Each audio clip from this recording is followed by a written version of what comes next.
The St. Louis Dragons are back in the playoffs, and today we'll find out if the Dragons are able to defend their title as they look for Super Bowl number 2. It's been a tremendously successful regular season for our team as we finished the year with a record of 15-2, grabbing the number 1 seed in the NFC. The Dragons have been a force to be reckoned with this year on both sides of the football, especially offensively. We had a 12-game win streak at one point that was snapped the final game of the year, losing to the Colts.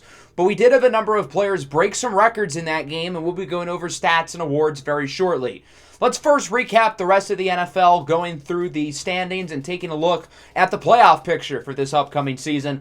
And we'll start things off in the AFC. The North has 3 playoff teams, including the defending AFC champion Baltimore Ravens, who have won 7 in a row to wrap up the season. They'll be joined by fellow 12-win teams, the Steelers and the Bengals, who get in as wild cards.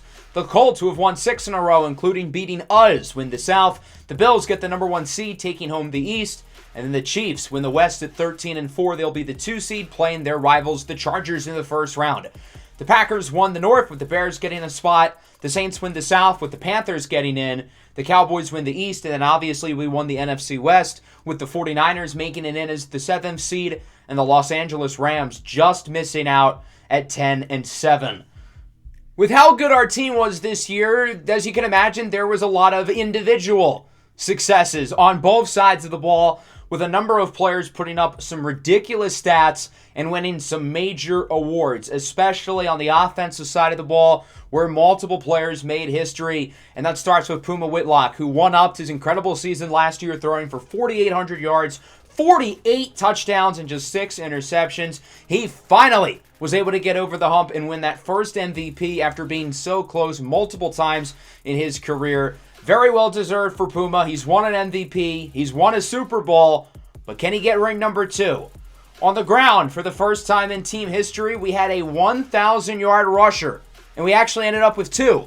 Both Milan Santa and Darwin Juskins ran for 1,000 after nobody in the first 6 seasons of this series ever eclipsed the 1K mark.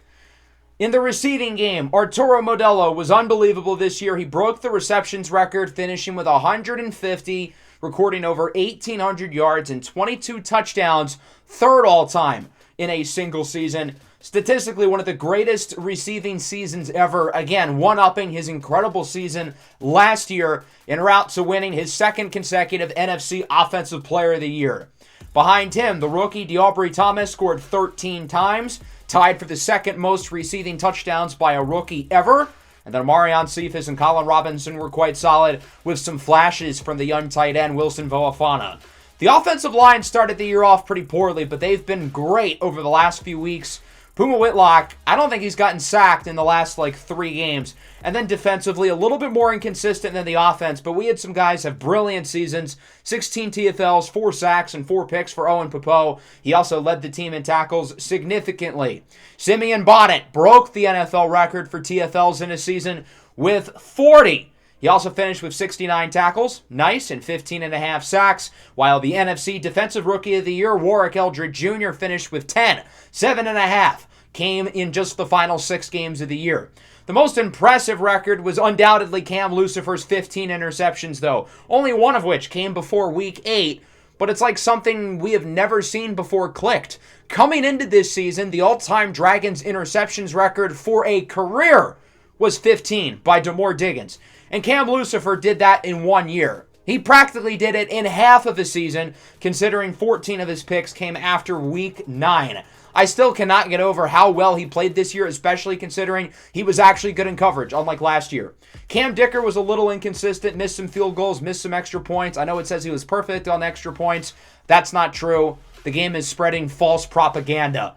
As for the awards, of course, Puma Whitlock finally takes home an MVP. Again, he's been close over the past couple of years. He was 2nd place last year, but he finally gets it done. Arturo Modelo wins another Offensive Player of the Year with Puma Whitlock in 3rd, while Jamar Chase takes it in the AFC. Cam Lucifer wins DPOY ahead of Simeon Bonnet. I think they got it right. For most of the year, I felt like it should have been Bonnet, but given how good Cam Lucifer has been in coverage this year, along with the interceptions, I think he deserves it. Interceptions are a bigger play than sacks, and Lucifer's been very consistent throughout the year. D'Aubrey Thomas, Offensive Rookie of the Year. Warwick Eldred Jr., Defensive Rookie of the Year. Puma Whitlock wins Best QB. No Best Running Back. That feels disrespectful. Modelo wins the Best Receiver with Thomas in 6th. Mason Rosenberg, Sharif Sully, and Samandre Mack all in the top 10 for Best Offensive Lineman. Simeon Bonnet, Best Defensive Lineman. Owen Popo, 2nd for Best Linebacker. Cam Lucifer wins the Best Defensive Back, while Cameron Dicker finishes in 8th for Best Kicker. Certainly a far cry from Season 1, where we had pretty much nobody other than, probably Devin White in the awards. This is what the playoff bracket looks like. We'll play the lowest seed remaining in the NFC, whether that's the Niners or the Bears or the winner of the other game between Dallas and Carolina. So who's it going to be in the second round? And it's the 49ers. They upset New Orleans in the first round. Very interesting. So we'll be playing against San Francisco. They beat the Saints 21-14 in the wild card. A very different game to the Saints' wild card loss last year, where they scored 56. This time around, it was all about the defense. The leading receivers had 3 catches. Both quarterbacks were very unimpressive. There weren't even a ton of big defensive plays for the most part. It was just rock solid, tough, hard-nosed football. The other NFC matchup is between the Packers and the Panthers. So if we beat San Francisco, we'll get a playoff rematch from last year in the NFC Championship with either Green Bay or Carolina. In the AFC, the Chargers upset Kansas City. They'll play Buffalo. And then another playoff rematch from last year of the AFC Championship between the Ravens and the Colts. My bold prediction is the winner of the game between Baltimore and Indy. Those two teams have each won a bunch of games in a row. I think the winner of that game beats Buffalo, or the Chargers, in the AFC Championship. Of course, we played against the Niners earlier this year. First time around, we beat them on the road 41-35 with a ridiculous game from Puma Whitlock. Arturo Modelo had the greatest receiving game I have ever witnessed. 7 catches for 285 yards and a touchdown. Second time around, we won 41-20. Very similar game, even though the score was a lot less close. Keep in mind, first time around, the Niners had 2 special teams touchdowns. Modelo only had 12 catches for only 156 yards, but he did score 3 times. Nonetheless, the Niners have played well down the stretch with Brock Purdy leading them at the helm. He has shown that he is still the franchise quarterback, despite questions about that over the past couple of years. And, of course, drafting Sasavilla in the second round last year, along with signing former Dragon Chance Matsumolo. Of course, Dexter Sanders is a dynamic option out of the backfield. Zay Flowers, we'll see if he screws up another playoff game against the Dragons, joined by Jumani Kaur, Chris Godwin, and Theo Witherspoon, who scored twice against us last time. The defense is what I'm worried about, though. Now, I will say, we've torched their defense twice this year, but that doesn't mean we're going to do so again, given all the talent they have on this side of the ball with Nick Bosa, Fred Warner, Talanoa Hufanga, Carmelo Finnegan, the rookie, Darpeace Emajoy. But the Niners are in for a challenge. We are pretty much fully healthy with the exception of Jalen Mallard, who will be out today but will come back next week if we win. Guys like Wilson Volafana and Darwin Juskins, who have been out over the last couple of weeks, are both back and ready to roll for the divisional round. Our very first playoff game in this series back in Season 3 was against San Francisco. We were the 7th seed on the road, and we won that game. Well, now the roles are kind of reversed. A good 5 years later, the Niners are the 7th seed. They're coming off an impressive upset in the first round against New Orleans, and we'll see if they can shock the world. Look to knock off the defending champions. The Dragons have spent the last few weeks getting healthy. They clinched the number 1 seed with 3 weeks left to go in the regular season. They have not played a meaningful game of football in a month. Will they be rusty, or will the rest prove to have been a factor? The Niners are going to start with the ball. 3rd and 4. Purdy looks to throw it up the middle. And that one is caught with a broken tackle after the play. The tight end, Natano Tui, with an impressive play after the catch as he brings it to the 46 for a gain of 17 and a 49ers 3rd down conversion. Following play up the middle, it's Dexter Sanders, gets a block. Gets by Barber. Nobody's in front of him. 54 yards to the house for Dexter Sanders. And the 49ers are on the board early. They lead it 7-0. So a quick start for San Francisco as the Dragons get it for the first time today. 3rd and 8. Puma connects with an open man. It's Colin Robinson down the sidelines. He is pushed out, but not before gaining 24. Nice play after the catch by Robinson to keep the chains moving. From the 48, it's Milan Santa, his first ever playoff game. And he fumbles his first playoff carry, but luckily The offense is there to recover as Jamel Dean is hurt. Santa's been injured for the playoffs 2 years in a row. It's good to finally have him healthy for a postseason run. And of course, it's nice having playoff Darwin Juskins back as well. 3rd and 8, short throw, broken up for Gift Aaron Jr., the backup tight end. So San Francisco forces to stop. They'll get it back on offense. 3rd and 5 from the 46. Here's Purdy, looks to throw it, connects with Dexter Sanders, gets by Popo and Barber, and he's wrapped up at the 32-yard line. The Niners have really come out the gates storming in this one. What a start for San Francisco. 2nd and 9. Purdy goes short. It is caught, and it's going to be a gain of around 6 or 7 for Zay Flowers, who's hurt on the play. He'll go to the locker room, signaling the end of his day. So there will be no stupid game-costing penalties this time around from Zay Flowers. 3rd and 3. Here is Purdy. Under pressure for the end zone. It is incomplete.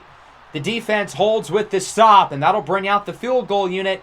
Jake Moody's made some big kicks in his career. It's a short one, but in the rain, you never know. Flag on the play. It was nearly blocked by S.A. Fortis, who timed it perfectly, but he just missed the ball, and instead he hits the kicker. That's a penalty and an automatic first down for San Francisco. A costly play by the Dragons' special teams. 2nd and goal. Sanders walks it in for the touchdown. And so the special teams penalty from S.E. Fortis results in a 4-point swing. The 49ers dominating early as they lead at 14-0. Not a good start at all for the Dragons, who have to get it together. They do, in fact, look quite rusty. On the run, nice throw and catch to Modelo. We played our starters over the last couple of weeks of the year, even when we already clinched the 1 seed, to avoid this. We risked injury to make sure this wouldn't happen. Modelo thrown down in the backfield for a loss of 2 as Gift Aaron, who's missed the last couple of games with injury, is hurt. And now the Dragons are down to 2 healthy tight ends. Here's Darwin Juskins now, gets a block. Nobody's in front of him. Playoff Darwin has returned. Both teams with 50-yard touchdowns in the first quarter as Darwin Juskins, who was unbelievable last year in the playoffs, gets this year's postseason run started with another big play. The Dragons might be back in it. They've still got some work to do, but it's now 14-7. Here's Sanders. Breaks the tackle from Okuda and the Defensive Player of the Year, Cam Lucifer, as he's wrapped up out of bounds by Owen Popo at the 43. The Niners' offense looks unbelievable thus far. St. Louis's defense was good to end the year. What has happened? On the read option, Brock Purdy with plenty of room gets the first before being wrapped up by Cortez Navarro and friends. San Francisco continues to run the ball well. They're throwing the ball well. There's been no pass rush. Every single facet of the Dragons' defense has been abysmal in this game, as Sam Cosmi is hurt, and that'll wrap up the first quarter. The Niners dominating on offense. They lead 14-7. The pass rush has been bad. The run defense has been bad. The pass coverage has been bad. There's nobody on this defense who looks good right now. This has been a disaster on this side of the ball. Finally, a productive defensive play. Purdy is sacked down to the 18 by Nnamdi Sanaga, the fourth-year pass rusher out of the University of Washington, as it's now 2nd and goal. Purdy looks to throw it, looking for the end zone. Wide open! It's Godwin for the touchdown. Nobody had that side of the end zone covered. Chris Godwin had all the space in the world to make a play, and it's 21-7. The defensive struggles continue. The Dragons will get it back on offense from the 27. Darwin Juskins on 2nd down loses 3. Wrapped up on the play by a slew of 49ers defenders, and it's 3rd and long. St. Louis has got to get something going now before this game gets ugly. Puma throws it up downfield. It's caught by an open man. It's Arturo Modelo down the field. It's Modelo time. Arturo Modelo with his 23rd touchdown of the year, and it's 21-14. I feel like this game could not be more opposite to how the Dragons normally play. Normally, our offense is the one that marches down the field with consistency from the run game and the passing game, but we tend to struggle in terms of allowing big plays defensively. Today, it's been the complete opposite. The defense is struggling because the offense has been consistent, and our offense, which normally does not rely on big plays, has today with 2 50-plus yard touchdowns to start this game. Purdy on the run, floats it up. It's incomplete. Again, not very good coverage. Godwin was wide open. The Dragons are lucky that he misplaced the throw. Otherwise, it would have been a gain of 30-plus yards. 3rd and 7. Purdy on the run. Throws it away. Simeon Bonnet with the pressure. Finally, a 3-and-out. The defense needed that, and I've got to see more out of the offense. We have 14 points, but again, it's off of 2 very long plays.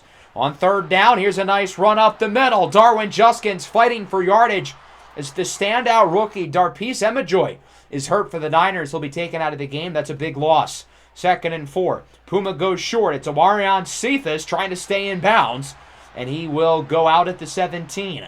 2nd and 6. Milan Santa. Whoop! Jukes out 2 defenders, and he's in for the score.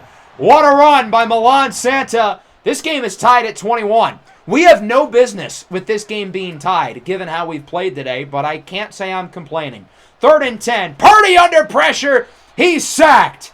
Malachi Weston with the initial hit. And the rookie, Warwick Eldred Jr., finishes him off, and it feels like the momentum is shifting quickly. 3rd and 5. Modelo just short of the first down marker. He's wrapped up by Diamador Lenore. We could go for a field goal to take the lead, but we want to keep the momentum rolling. 4th and 1. Juskins does not get it. Carmelo Finnegan with the stop behind the line of scrimmage. A potential momentum shift in favor of the 49ers. Can they capitalize with this game still being tied? 3rd and 7. That one is dropped. Jumani Kaur had it in his hands, but the hit from Jeff Okudah jars it away. Dragons get it back under a minute left in the half. 3rd and 3. They're going to run the ball, and the Niners see it coming. Nick Bosa stuffs Milan Santa in the backfield, and that'll wrap up what has been an interesting first half. 21-21. Our defense was god-awful in the first quarter, but I will say they looked a lot better in the second. Offensively, it's been inconsistent. We've relied on big plays. I need to see more sustained drives. I feel like we've really only had one at this point. The winner of this game will officially face off against Green Bay in the NFC Championship as they knock off Carolina. The Bills beat the Chargers and the Ravens beat the Colts, meaning all 3 home teams won. We're hoping to keep the trend going. Given that this game is tied, it could be a close ending. We need to focus on the passing game. Puma Whitlock's been a little bit inefficient, with the rain certainly making a factor. And then defensively, again, we've been a lot better since the first quarter, but we still need more. We've got to stop the passing game, especially the intermediate area of the field. 2nd and 5. Milan Santa. He's got plenty of room. Big run for Santa. He's pushed out of bounds at the 41-yard line by Jalen Fox. The Dragons' run game, I will say, has been incredible. Both Darwin Juskins and Milan Santa have been really effective today. Modelo wide open. He's into the red zone. The Dragons saw how closely the Niners were playing Modelo off the line. If Modelo runs a fade and beats out the corner, he's going to be wide open. First down, that one is incomplete, but we've got a flag. The momentum continuing to shift towards St. Louis as it's a defensive pass interference on Diamador Lenore. That'll make it a first down and put the Dragons all the way at the 7. Can they punch it in? 1st and goal. Darwin Juskins to the outside, tries to outrun the defenders, and he cannot, losing 4 as he's wrapped up by Jalen Fox. 2nd and goal from the 11 now. Puma looks to throw it. He's going to try to run it in. Fumble! And it's quickly scooped up. I think that was DeAubrey Thomas, the rookie, who jumped on it, saving the possession for the Dragons as it's now 3rd and goal from the 5. Puma calls an audible. Looks to throw it under pressure. Fakes out of 1 sack, but throws out of another. The Niners with the pressure. And St. Louis is not going to be able to punch it in for a touchdown. They'll have to settle for 3. Cameron Dicker with a chip shot from 22. It is up and good. And for the first time today, the St. Louis Dragons are winning. 24-21. Here's Brock Purdy on the option. Thrown down by Penultimo Barahona. There's going to be a flag. It's going to be a holding. What do you do here if you're the Dragons? Do you make it 3rd and 13 or 2nd and 17? I thought about accepting because that could put them in safety range, but I'd rather the 3rd and long. Get the defense off the field quicker. 3rd and 13. Purdy throws it away. It's Weston with the pressure. I think that was a good decision. Sure, we maybe could have gotten a safety had we accepted the penalty, but the Niners would have had 2 chances to get the first down rather than 1. St. Louis back with it on offense. Puma Whitlock on the run with a strike for Modelo. Keeps his feet in bounds. Gets a nice block from the rookie Gafford. and brings it to the 17. Another ridiculously impressive game from Arturo Modelo, who is in the zone. Here's Juskins with room. Whoop! Breaks through a tackle and gets it to the 6. So now the Dragons have it on the goal line. First and goal. Short throw. Modelo tries to lay himself in, and he cannot quite get there as the center, Mason Rosenberg, is hurt. Going to the locker room. That's not good news. The rookie out of Minnesota, Nolan Meadows, comes in to replace him. That last catch from Modelo, by the way, was his 10th. Second and goal. Puma on the option. Naruto runs into the end zone for a rushing score, and it's a 10-point lead. As we saw last year in the playoffs, Puma Whitlock is going to be more willing to run. I feel like in these playoff games, he ran for a lot of touchdowns last year in the playoffs after really not running for many in the prior regular season. 3rd and 1. What a hit! Cortez Navarro with the stop, preventing the first down for Washington. That'll lead to a Niners punt. The Dragons have all the control of this game, up by 10 with the ball. Play action.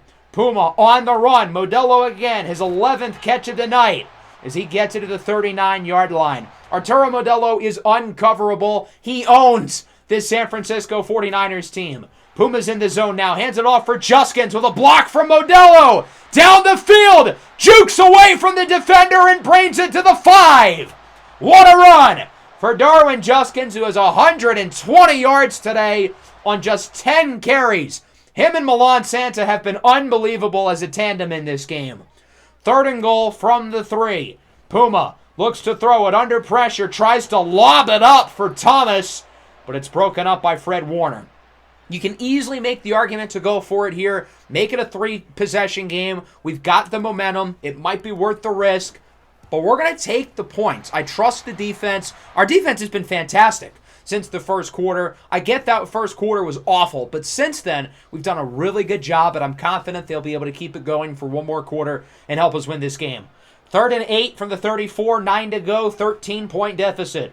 Purdy looks to throw it under pressure. He is sacked! Warwick Eldred brings him down, and Brock Purdy is hurt for the Niners.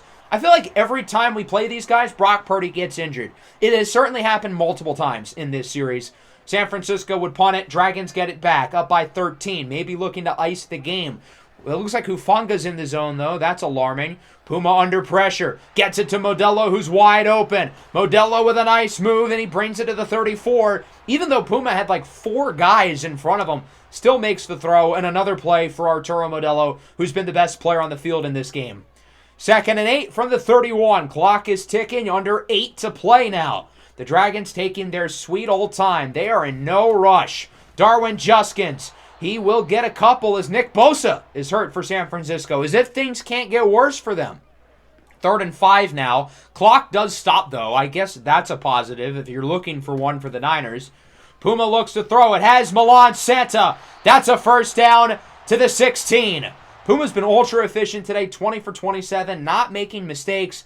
Now it's 1st and goal. He's calling an audible. He sees all that space on the left side of the end zone, and he knows his signature Arturo Modelo out route should leave him wide open. Play action. Bang! Nobody was there to cover him. Modelo does drag the feet inbounds after further booth review. His 2nd touchdown of the game. It's 40-21, and the Dragons are going to go for 2. Look to make it a clean 21-point lead, and they don't get it.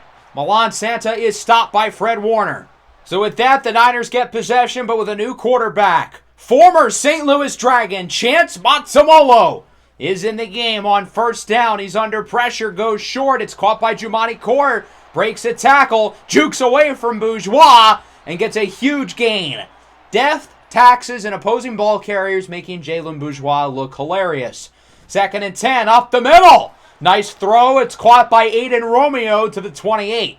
Remember, Chance Matsumola won a playoff game with us 3 years ago back in Season 4. Led us to the NFC Championship where we nearly beat Carolina.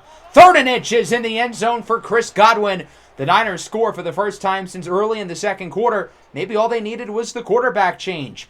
Now for the onside kick. I don't know why Sharif Sully is out on kickoff coverage as it's scooped up by Ryan Nada, who takes it down to the 41. The Dragons are going to look to chew some clock for a few minutes. A conversion here on 3rd and 1 will end the game. And Darwin Juskins gets it as he dives down at the 6. And that will do it. Despite a slow start, the St. Louis Dragons are headed to the NFC Championship, where they will rematch the Green Bay Packers for a spot in Super Bowl 64.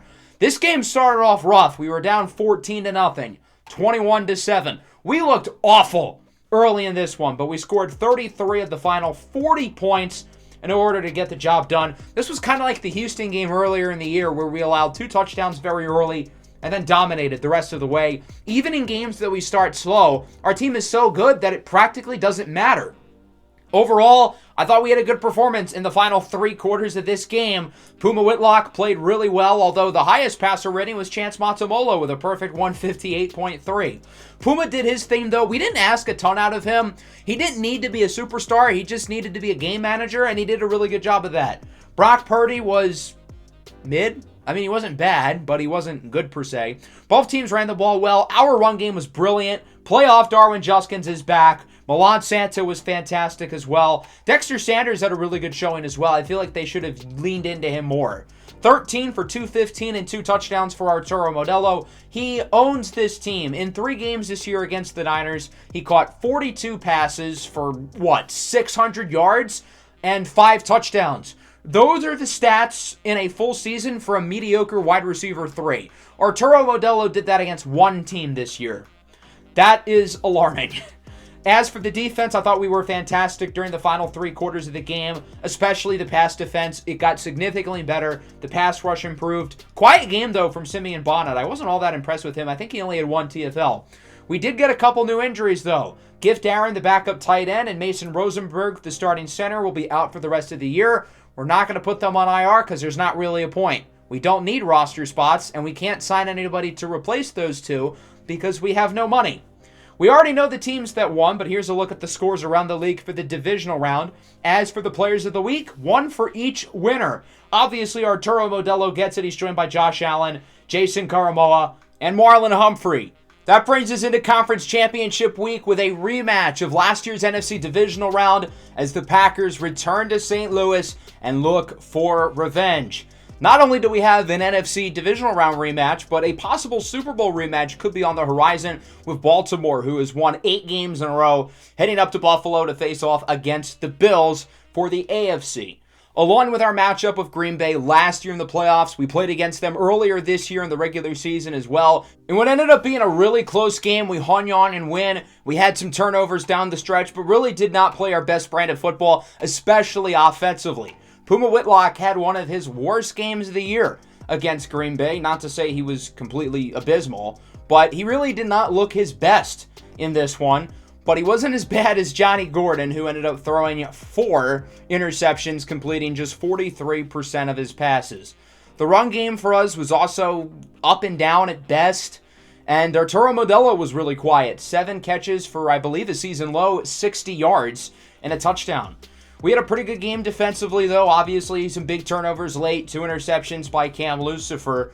We know this Packers team pretty well at this point, as they've become one of our new NFC rivals. Johnny Gordon, of course, isn't going to put up the big numbers, but he's found a way to resurrect this team over the last couple of years and help them win games, hence why they've given him a nice little extension. Tied his career high in touchdowns this year, and of course, he's got plenty of weapons. Calla Garrison, now a 99 overall. At receiver, Jaden Reed, Cap Crew, and Keyshawn Porter, along with the veteran George Kittle. Defensively, they're led by former Defensive Player of the Year winner Dean McKennedy, Jair Alexander, Budda Baker, Rashawn Gary, and many other talented players on this side of the ball. One of the younger teams in the NFC. The Packers feel like us a couple years ago when we were coming up, continuing to get farther and farther in the playoffs. Can this be where the Packers get over the hump, or are they not quite ready as they face off against the St. Louis Dragons, coming off an impressive divisional round win against San Francisco? Yeah, we didn't play well in the first quarter, but we really found a way to bounce back, and we'll see what we can do here in the NFC Championship against the team who we beat in the divisional round last year in the snow. It's not snowing this time, so we'll see if things are different in terms of especially the offensive side of the ball, because it seems like whenever these teams play each other, it ends up being more of a defensive battle, per se. So let's get this show on the road as Presley Harvin has this ball teed off, and the NFC Championship is now underway, as it will be received just outside of the end zone, and the Packers will look to return it Up the middle. Fumble! That ball's out, and it's picked up by the Dragons. Ryan Nada lays the boom on the ball carrier, and it's recovered by Darren Hamilton. The Dragons will get the ball in the red zone to start, and as you can see, that is clearly a fumble. What a start from the special teams, making the play about as picture-perfect as a start as you could have asked for the Dragons, who will start with possession of the football at the 19-yard line. 1st and 10 here. Puma looks to throw it. He's going to roll out to the right under pressure. Tries to get rid of it, but he cannot. Kalijah Cansey brings him down. It's a big loss of 9. If the Packers can hold the Dragons to 3, I feel like that'd be a win for them, given this obviously poor start. 3rd and 9. Puma's intercepted! Cormani Bowman picks it off. I guess ball don't lie. The Packers will end up with it, and the Dragons are unable to score. Modelo is the intended target, but Bowman comes flying in. He wasn't even the closest guy to Modelo when that ball was thrown, but he soars in quickly to make the play on the ball, and the Packers get it with no score.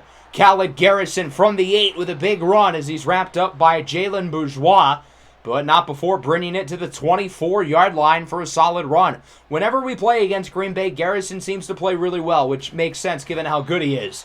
Malachi Weston in the backfield to bring him down. It looks like Warwick Eldred was there as well, but I feel like that was really Weston who made the play. Weston's been really good so far in the playoffs. Had a great game against San Francisco, and he gets a sack here. 3rd and long now for Green Bay. Gordon looks to throw it under a little bit of pressure, and he is sacked again. Simeon Bonnet leads the way. He's joined once again by Weston and Eldred. Quick start for both defenses. We've got a fumble on special teams, an interception, and then a pair of sacks. Dragons back with it. Puma on the run goes downfield for the rookie, DeAubrey Thomas, who had a quiet playoff debut against San Francisco. I think he only had 2 catches for 9 yards, but he gets a big one here. 2nd and 7 from the 8. Milan Santa loses 3. Big play there by the Green Bay defense. It's Predrag Starlovich. 3rd and 10. Up the middle. Short throw. Caught by Cephas. He does get the first down, but not into the end zone. He's got it at the 1. 1st and goal. The Dragons are inches away from punching it in. Puma Whitlock hands it off for Darwin Juskins, who dives in for the score. It's been an eventful first 5 or so minutes, but it is the Dragons on the board first. Playoff Darwin back in business. He had a great game last year in the divisional round against Green Bay, and it's 7-0. Packers get it back. Johnny Gordon on 1st down from the 16 up the middle. He connects with his tight end, George Kittle, who breaks a tackle. Down the field, wrapped up by Bourgeois and Nada, but not before gaining nearly 50. Huge play for George Kittle, and now the Packers offense looks to be in business. They've got it at the 22.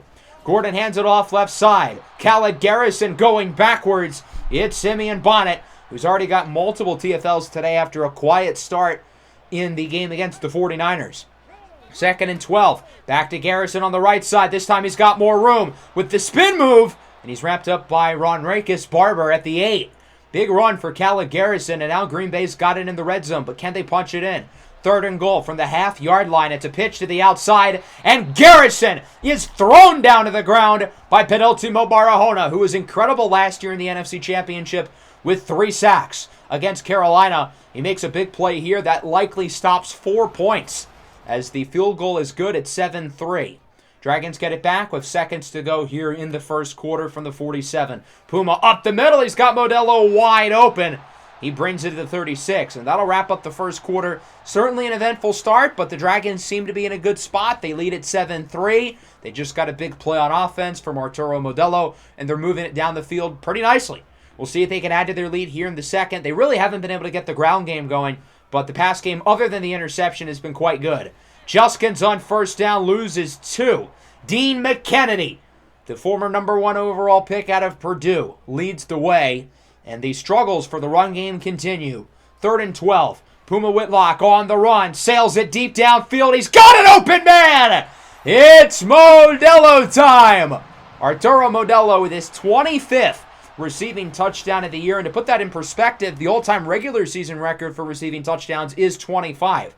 Obviously, Modelo is needing the playoffs to get some, but that just shows how good his season has been. Khaled Garrison on 2nd and 3 with a big run. gets it to the 32 before he's wrapped up by Owen Popo. Slow start for the Packers offense, but they've really picked it up over the past couple of minutes. We'll see if they can cut into this lead, make it a one-score game. On 2nd and 9, it's Cap Crew who's wide open, and he brings it to the 2-yard line. The Packers are back on the goal line. They couldn't punch it in last time around. We'll see if they can here. 2nd and goal from the 3. Gordon under pressure, looks to throw it, and it's caught by Cap Crew for the touchdown. And Green Bay is back within 4. It's 14-10. Under 4.5 to go in the first half. Here's Puma under some pressure. Connects with Arturo Modelo. He is wrapped up out of bounds at the 42.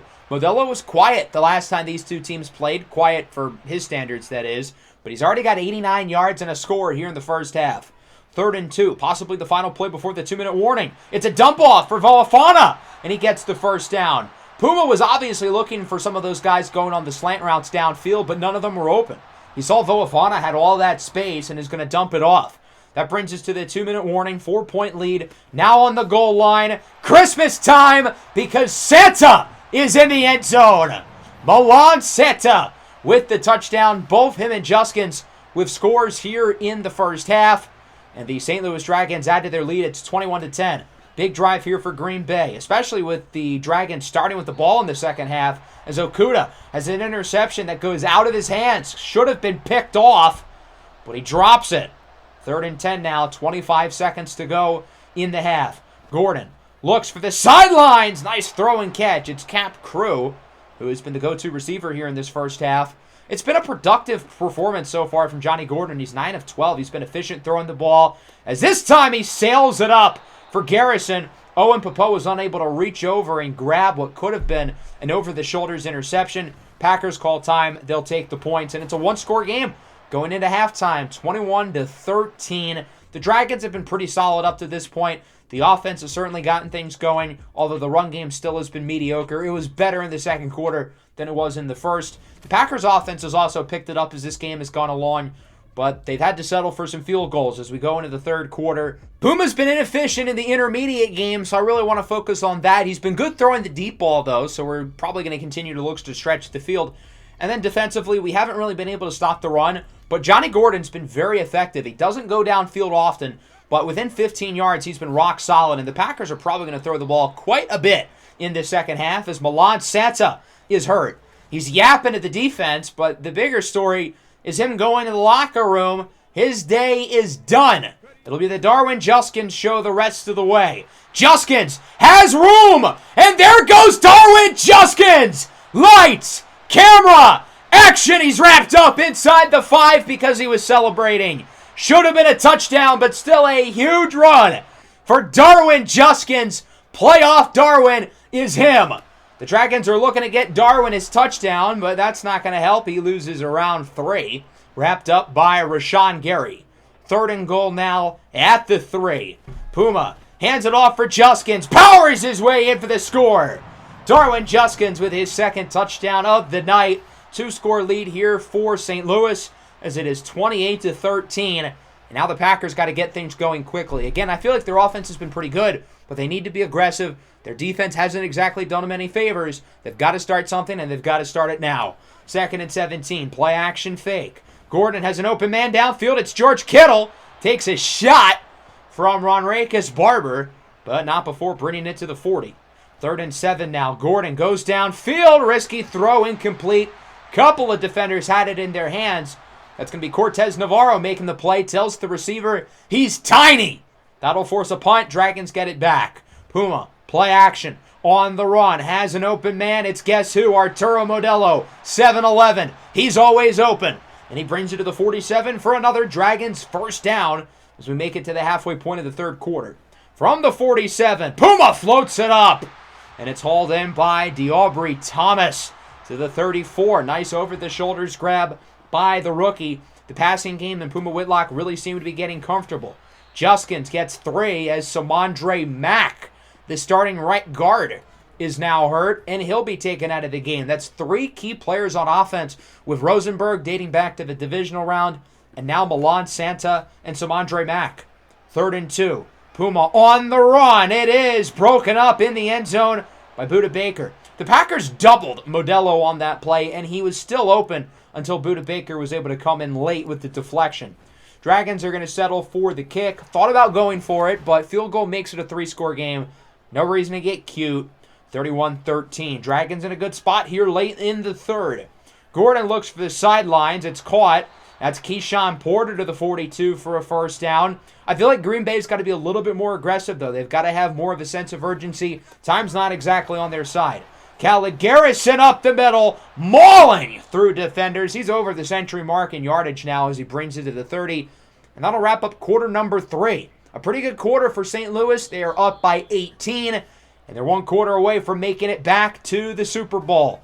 3rd and 2, play action. Gordon on the run, has Kittle wide open, and he brings it inside the 10 to around the 9. Good play there for Green Bay. That'll keep the chains moving.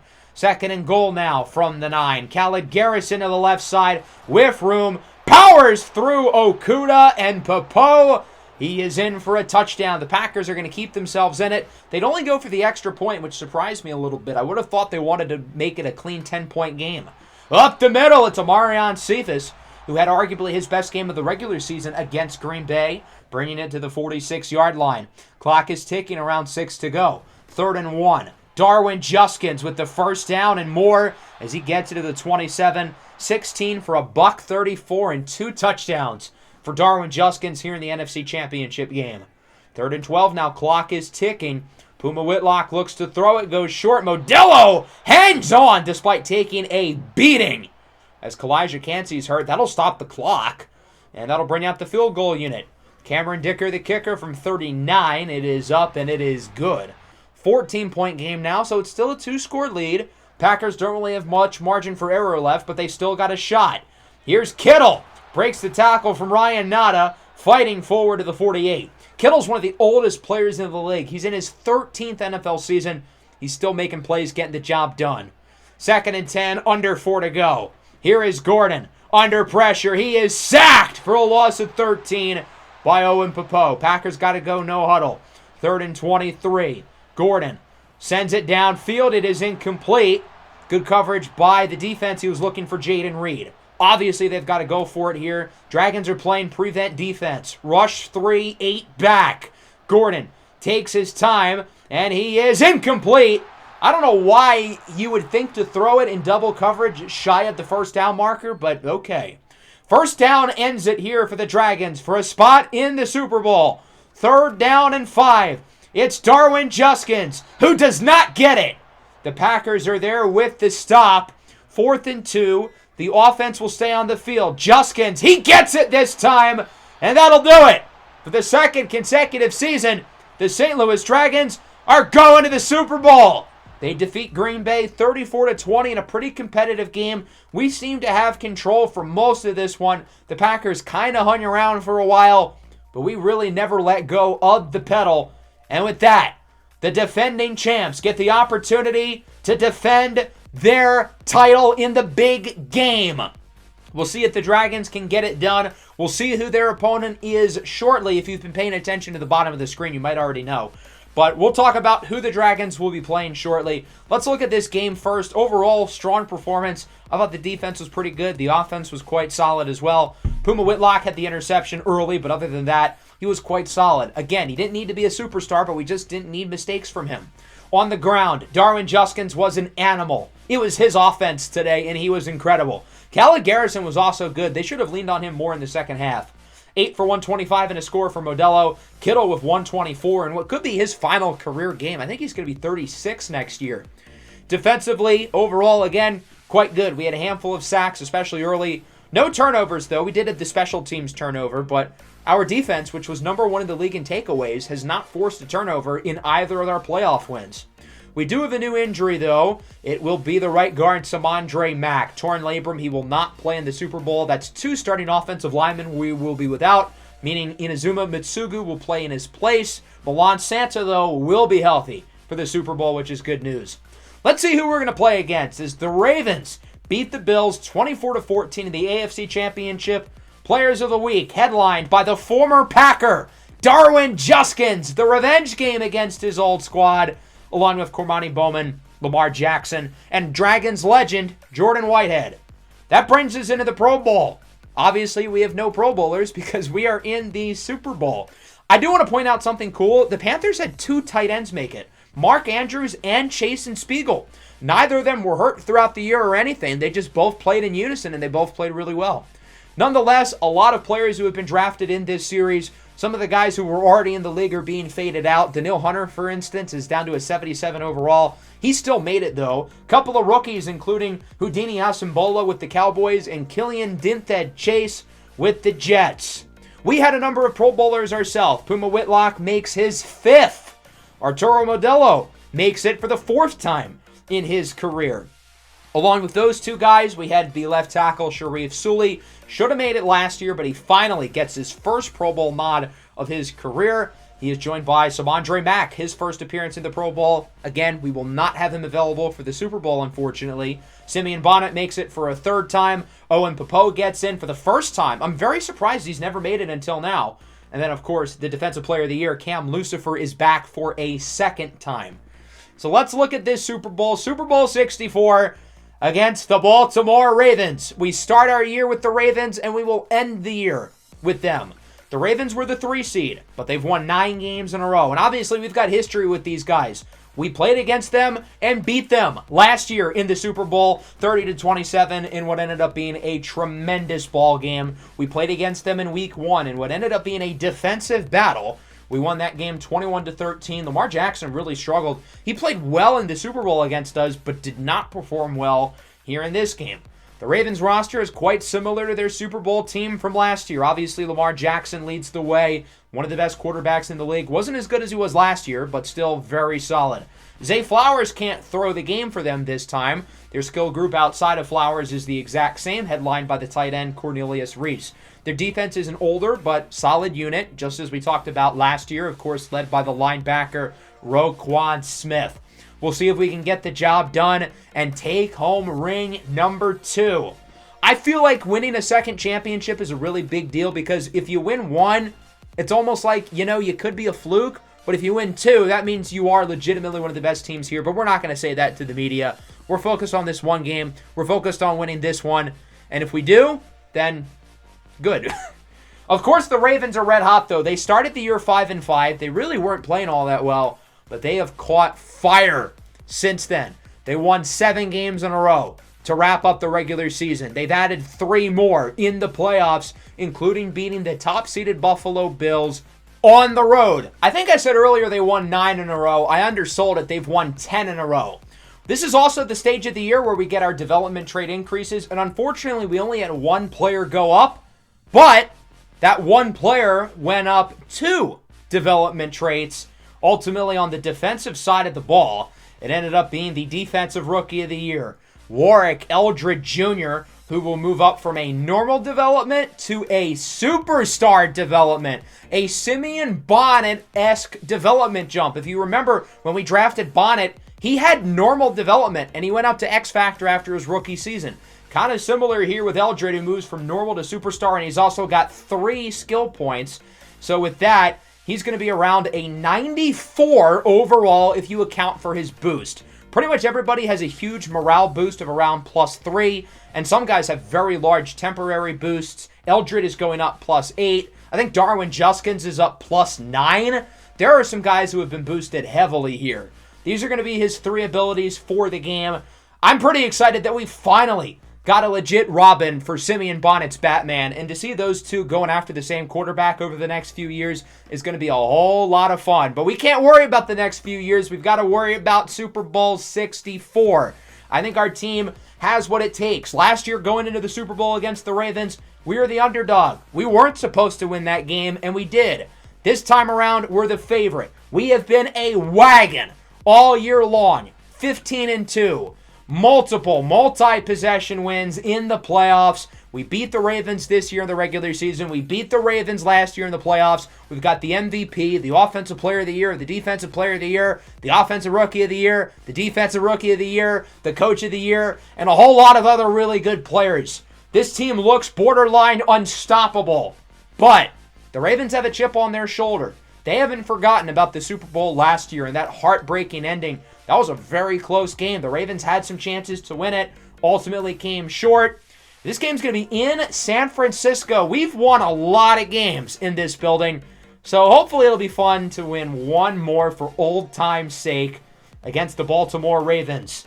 So let's see if the Dragons can get ring number 2 here in Super Bowl 64, or if the Baltimore Ravens can steal the fun as Lamar Jackson looks for his second Super Bowl championship of the last 4 years. The Ravens will start with the ball. The rookie, Yaya Fofana, will receive the kick from Presley Harvin. The Ravens are going to have to watch out, given that the Dragons had the big turnover on special teams to start the NFC Championship last week, as Harvin has this ball teed off, and we are underway here in Super Bowl 64 in San Francisco. Fofana will take a knee. We'll take a look at Lamar Jackson and the Baltimore Ravens offense. They've got plenty of weapons in the backfield with the speedster Devon Achane and the power runner Darian Wiseman.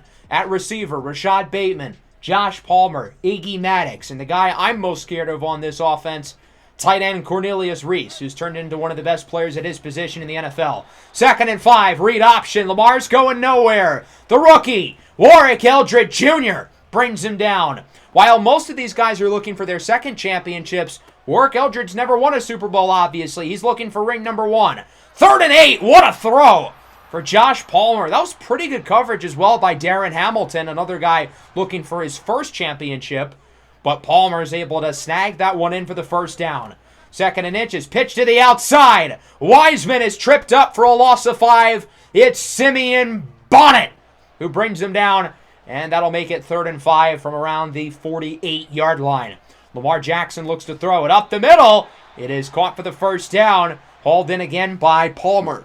Picking on Cam Lucifer there, the Defensive Player of the Year. Bold strategy, Cotton. Lucifer hasn't gotten any interceptions in the playoffs, but he's been great in coverage.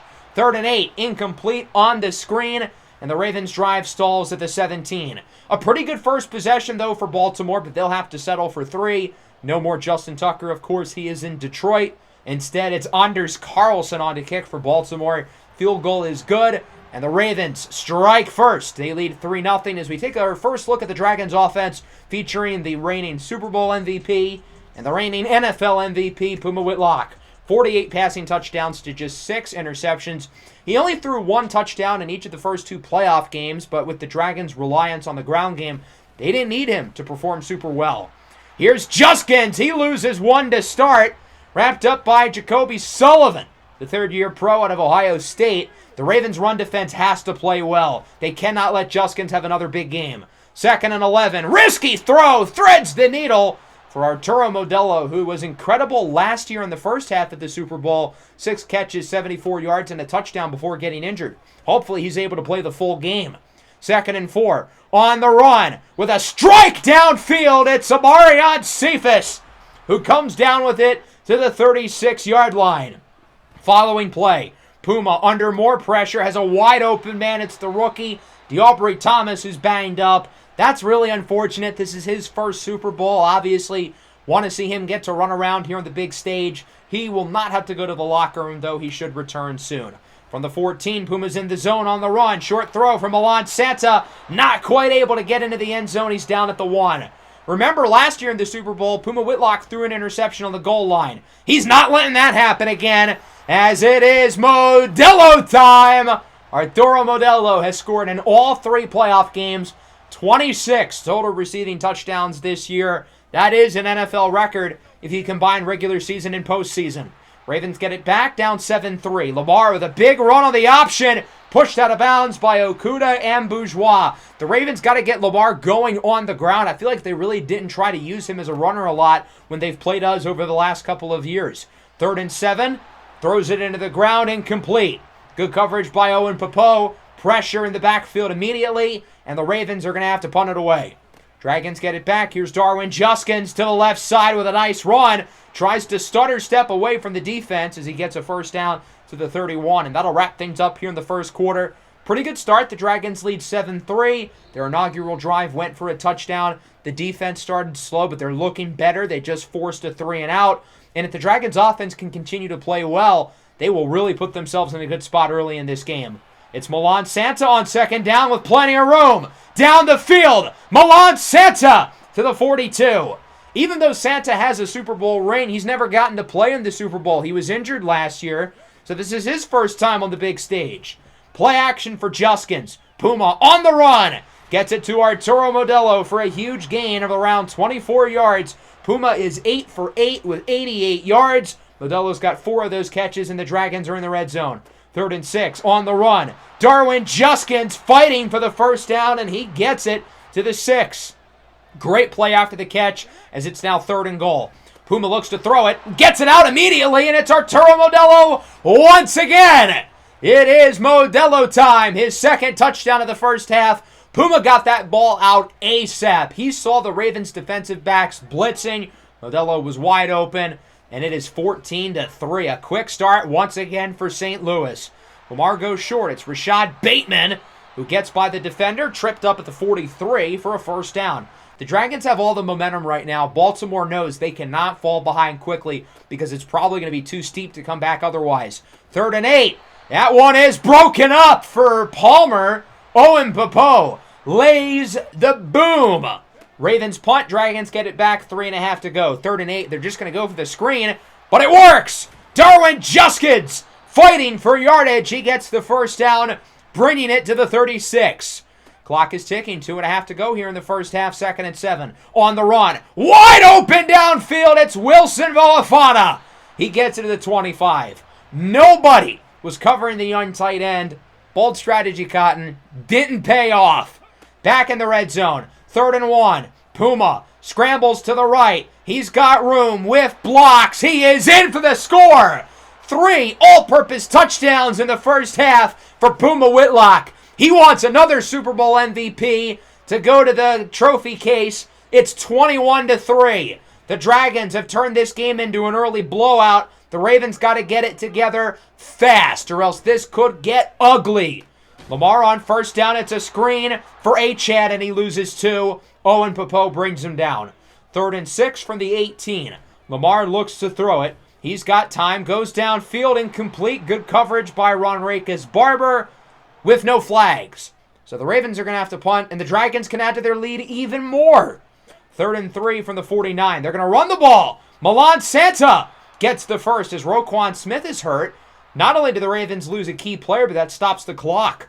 2nd and 5. Puma on the run. Throws it up. Hopes he gets lucky, and he's picked. Marlon Humphrey with the interception. The Ravens finally get something to go their way here towards the end of the first half. I don't know why Puma was trying to play hero ball. No reason to get cute there. And now the Ravens get it back with 7 seconds in the half. 3rd and 7. Short throw is caught, but they won't get much. Cam Lucifer brings him down. And that'll wrap up the first half. A dominant start from the St. Louis Dragons. They lead this one 21-3.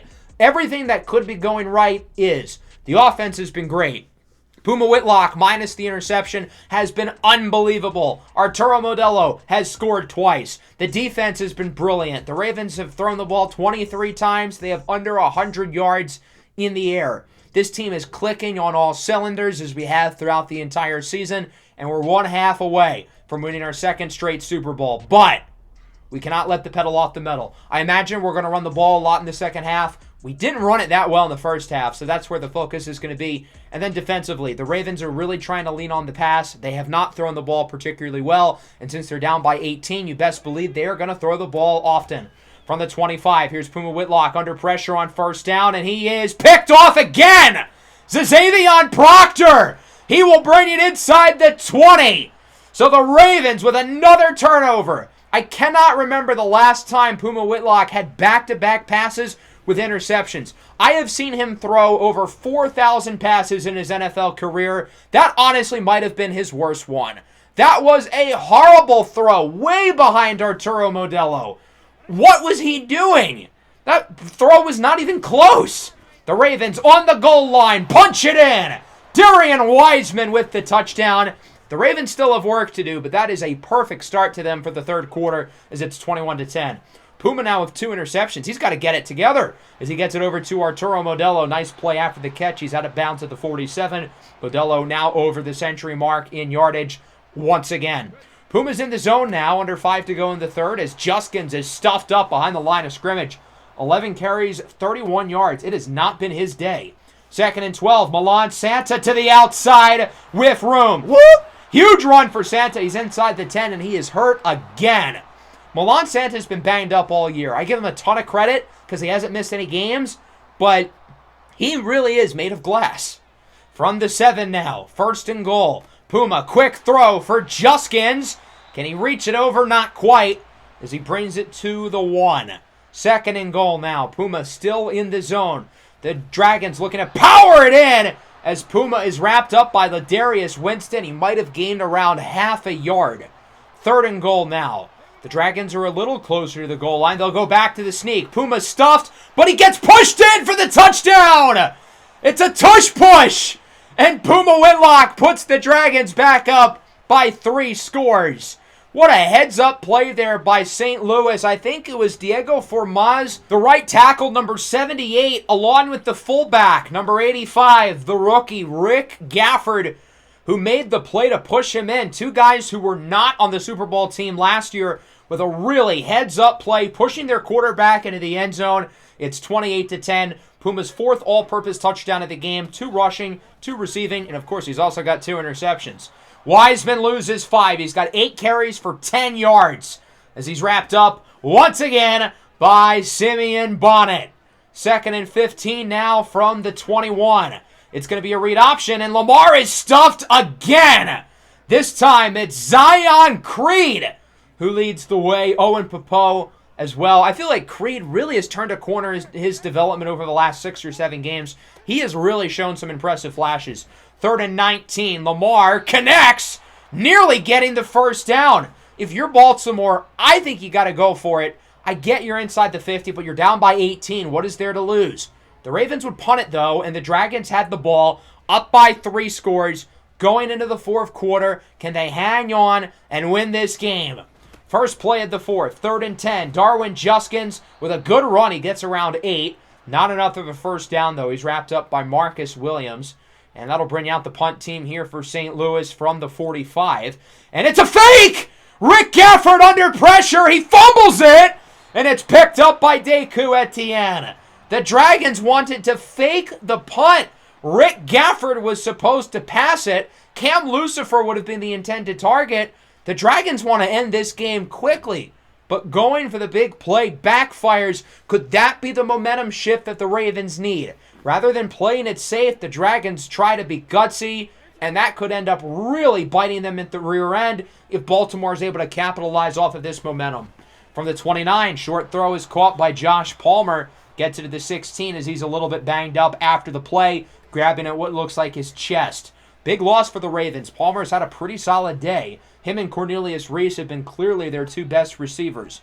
From the 16, Lamar looking for Reese. He hangs on with Lucifer draped over him, and Cornelius Reese gets it to the 3. Can the Ravens punch it in, make it a 2-score game here as this clock continues to dwindle away, under 9 to go. Lamar on the run, gets by Zion Creed, and he walks in for the score. Lamar Jackson in for a rushing touchdown. It is now 28-17. The Ravens are going to continue to hang around, but they've still got a lot of work to do. 2nd and 8, Puma on the run. He is sacked. It's Sullivan who brings him down. A big loss. Now it's 3rd down and 15. Puma looks to throw it, can't find anybody. It is incomplete. Colin Robinson, the intended target, and he takes a shot there by Roquan Smith. Jair Brown in coverage with the deflection. Ravens get it back. Only 5.5 to go. They've got to move fast. Up the middle, Cornelius Reese hangs on for the 1st down. I feel like they've got to be going no huddle now. Time is of the essence. Now 4.5 minutes to go. They've got to move quick. 2nd and 2. It's an option. Lamar gets pummeled in the backfield by Zion Creed, the 2nd-year pro out of Michigan. 3rd and 5 from the 47. Lamar looks to throw it. It's dropped. Jeff Okuda had a pick 6 to clinch the game right in his hands, but he's unable to make the play. 4th and 5. Ravens going for it, obviously. This very well could be the game. Lamar, it is broken up. Owen Popo wanted to play for the ball, and he misplayed it. But he does a great job of recovering, and he makes sure to jar the ball away from Darian Wiseman. The Dragons will get it back with under 4 minutes to go, up by 11, as they look to chew some clock, end this game, and win the Super Bowl. 2nd and 9. Here's Puma Whitlock. Rolls to the right. Under some pressure. He's going to run with it. Powering his way forward for a first down to the 35. Clock continues to run now. Around 3:20 left to go. He's going to look to throw it again. Goes short for Arturo Modelo with a big play after the catch to the 18. You could easily make a case with the 2 interceptions that Arturo Modelo deserves to be the Super Bowl MVP with how well he's played today. 2nd and 8, play action. Puma under a ton of pressure on the run. Into the end zone for the touchdown. It's Modelo time. A hat trick for Arturo Modelo. His 3rd touchdown of Super Bowl 64. It's a 3-score game, and that feels like it might be the dagger. Puma Whitlock with 5 all-purpose touchdowns today, 3 in the air, all to Arturo, 2 on the ground. He was under a ton of pressure there, but still makes the throw off of the play action. It's now 35-17. The Dragons can just taste it. They're right there, 2 minutes away. First play of the drive for the Ravens is the only play. It's picked off by the Defensive Player of the Year, Cam Lucifer. Dagger talk, that'll do it. The Dragons are going to kneel out this clock. Here's the final, 3rd and 4. Puma Whitlock in victory formation kneels this one down, and this game is over. Seconds to go now. Puma Whitlock dapping up the guys. 3, 2, 1. There you go. For a 2nd consecutive season, the St. Louis Dragons have won the Super Bowl as they defeat the Baltimore Ravens 35-17, and the Lombardi Trophy will stay in St. Louis. It is really hard to get to the mountaintop. As we learned last season, it took us 6 years to win a Super Bowl. It's even harder to stay at the mountaintop when you've got a target on your back as the defending champion. But this team took it and embraced it, winning 15 games, playing the best football I've ever seen from this unit on both sides of the ball, as the Lombardi Trophy will be passed around. Another trophy in the trophy case for Puma Whitlock, who's done a whole lot of winning in his football career. 2 national championships with Ohio State, 2 college football playoff MVPs, 2 Super Bowls, and we'll see if he ends up getting a 2nd Super Bowl MVP. Puma Whitlock, within 6 NFL seasons, has put together a Hall of Fame resume at this point, and his 2nd Super Bowl might be what puts him in. A great game here from the team. It wasn't perfect. We kind of kept the Ravens in it for a little while longer than we should have, considering how well we played in the first half. Puma Whitlock had some bad interceptions. That second one in particular to start the 3rd quarter, that was gross. And then the fake punt, certainly a strange play call in hindsight. But overall, the team played really well on both sides of the ball. I got to give credit to the defense as well. Lamar Jackson was not really effective as a passer. The run defense was unbelievable as it's been over the last few seasons. Today, no different. So who deserves to win the MVP of this game? I think it's got to be one of Puma or Modelo. I get that Puma had the 2 interceptions, but I think I'd still give it to him, given how good he was otherwise, along with what he provided on the ground. Puma Whitlock had another really good game. And sure, the interceptions were not ideal. That 2nd interception was disgusting, but he still played a great game. Lamar Jackson did not play a great game. Didn't look like himself at all. Darwin Juskins also did not look like himself. We did not run the ball that well with him. Playoff Darwin did not have a great performance in the Super Bowl. Milan Santa was a lot better than him, and he certainly would have gotten the ball more had he not been banged up down the stretch. And, of course, Puma had the 2 touchdowns himself. In the air, 9 catches for a $106 and 3 touchdowns for Arturo Modelo. He has put together a Hall of Fame resume at this point as well, finishing the year with 27, 28 touchdowns. I don't know. I've lost count. It's the most scrimmage touchdowns by a receiver ever. And then again, defensively, we were really good, but we didn't rely on big plays. We had no sacks in this game and no turnovers until the final minutes with the interception by Cam Lucifer. That was our first defensive turnover of the entire playoffs, oddly enough. But, hey, better late than never, I guess. So despite the fact that the Ravens won 10 games in a row, they couldn't get the job done against us. Another championship here for our St. Louis Dragons. That's 2 in a row.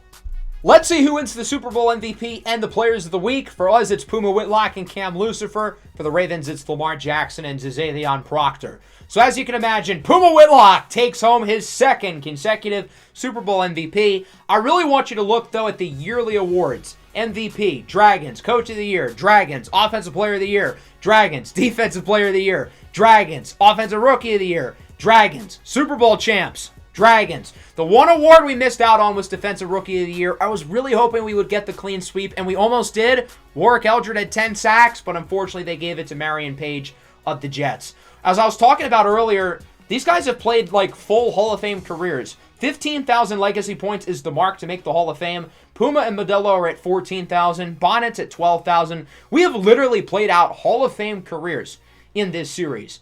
So now our team has won 2 Super Bowls in a row.